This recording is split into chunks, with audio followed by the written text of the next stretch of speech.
குட்டி பேபிக்கு இப்போ 10 மந்த்ஸ் கம்ப்ளீட் ஆகிடுச்சுங்க. பட் ஆனால் 6 மந்த்ஸ் கம்ப்ளீட் ஆனதுக்கப்புறமா ஒரு வேக்சின் போடுவாங்க. அதுவே போடாமல் இருந்தோம். ஏன்னா 3 மந்த்ஸ் கண்டினியூஸாக அவருக்கு கோல்டு இருந்துகிட்டே இருந்துச்சுங்க.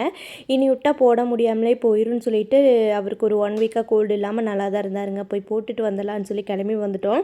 காருக்குள்ளே வந்தாலே சாரோட சேட்டை ஆரம்பிச்சிருவாருங்க. கம்முன்னு ஒரு இடத்துல உட்காரவே மாட்டார். அதையும் நோண்டுவார், இதையும் நோண்டுவார். ஐயோ சாமி, கொஞ்சம் கம்முன்னு தான் உட்காரேண்டான்னு இருக்குங்க.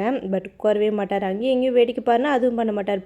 என்னென்ன டிஃப்ரெண்ட்டாக இருக்குதுன்னு சொல்லி பார்த்து ஆராய்ச்சி பண்ணி எல்லாத்தையும் நோண்டிக்கிட்டே இருப்பாருங்க. ஸோ அதுக்கப்புறம் ஹாஸ்பிட்டல் வந்துட்டோம். ஈவினிங் டைம் தான் வந்திருந்தோங்க. கொஞ்சம் வெளியில் போயிட்டனால ஹாஸ்பிட்டலில் கொஞ்சம் கூட்டமாக தாங்க இருந்துச்சு. ஸோ வெயிட் பண்ணி தான் இன்ஜெக்ஷன் போட்டிருந்தா ஒரு 1 ஹவருக்கு மேலே ஆயிடுச்சு. அதுக்குள்ளேயே படு சேட்டை பண்ணிகிட்டு இருந்தார் சார். ஸோ டாக்டரும் வந்துட்டாங்க. இன்ஜெக்ஷன் எல்லாமே செக் பண்ணி தான் போடுவாங்க. கோல்டு காஃப் ஏதாவது இருக்கா செக் பண்ணி தான் போடுவாங்க. நீங்களும் உங்களோட பேபிஸ்க்கு கோல்டு காஃப் இருந்தால வேக்சின் போடாதீங்க. நல்லானதுக்கப்புறம் போட்டுக்கலாம். அதுக்கப்புறமா வர வழியில் சேலம் ஆர்ஆர் பிரியாணி இருக்குதுங்க. சரி ஓகே, இன்றைக்கி பக்கெட் பிரியாணி வாங்கிட்டு போயிடலான்னு சொல்லிட்டு வாங்கிட்டு வந்துட்டோம். குட்டி பேபி நைட்லாமே பெருசாக ரகலை பண்ணல, நல்லா சேட்டை பண்ணார். ஊசி போட்டு வந்ததுக்கப்புறம் ஊசி போட்ட மாதிரியே தெரியல.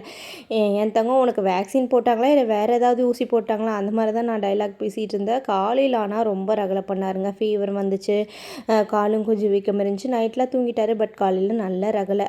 அடுத்த நாள் நைட்டு கொஞ்சம் ரகலை பண்ணார். அப்புறம் அப்படியே சரியாயிடுச்சுங்க. அடுத்த நாள் தட்டுப்போருக்கு இது பாய் போட்டுட்டு இருந்தாங்க. கொஞ்சம் மழை வர மாதிரி